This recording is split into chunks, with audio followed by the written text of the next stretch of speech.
This video is going to teach you how to create a still life drawing, starting with a gesture drawing. So first I want to start with my still life drawing that I have printed. Now typically I would be working from life, but I'm starting with a printed image because I'm not able to set up a still life and come back to it.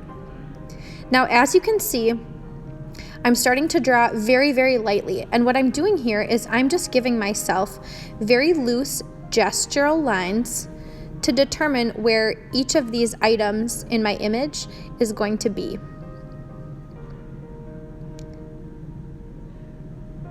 I'm not working on final details. I'm not making anything dark and permanent.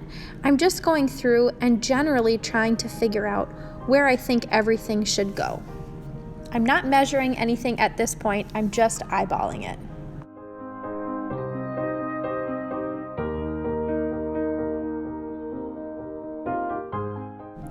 Now that I have all my elements very loosely drawn on my paper, I need to measure.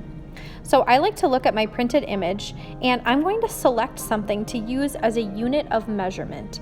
It helps if it is something around 1 inch big. So on my printed image, it's cut off a little bit on the screen, but I have a white vase down there, and there's one section of that vase that I'm going to be using as my unit of measurement.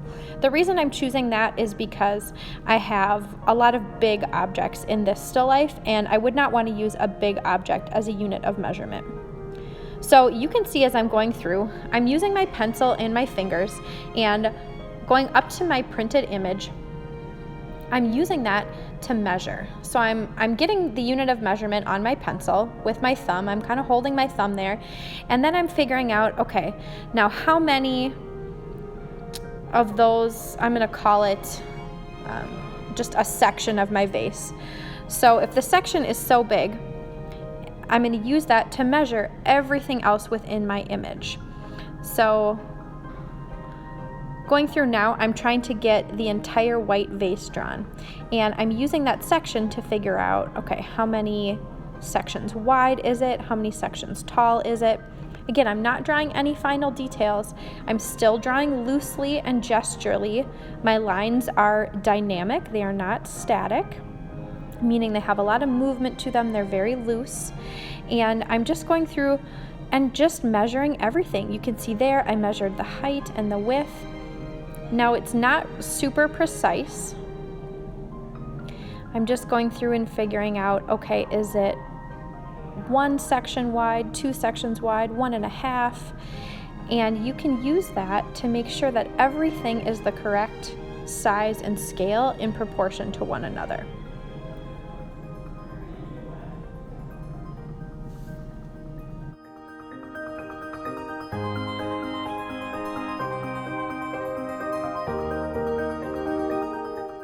Another thing you want to pay attention to is where items fall next to one another. So you can see there with my pencil, I'm going ahead and making sure I can see that the top of my white vase lines up at a certain point with the hourglass. The hourglass falls a little bit below the vase. So as I'm drawing these lines loosely and gesturally, I'm measuring to make sure that they're the correct size, but I'm also using my pencil to make sure that they are lined up correctly, that if one thing on my image is supposed to fall below the other, that on my drawing here, that actually happens. So the goal of this entire process is to make sure that size and shape are correct before I start adding more finishing details. Now, as you watch me finish this drawing, you can see that a lot of the items that I'm drawing in here, as my lines are starting to get darker, a little more permanent, you can see how off I was in my initial assessment. So at the beginning of this video, when I just drew very, very loose shapes, you can see how, as I was eyeballing it, I was definitely not accurate, especially you can see there on the handle. As I continue this measuring method where I'm using that section of my vase to measure everything out, I can make sure everything is the correct size and shape.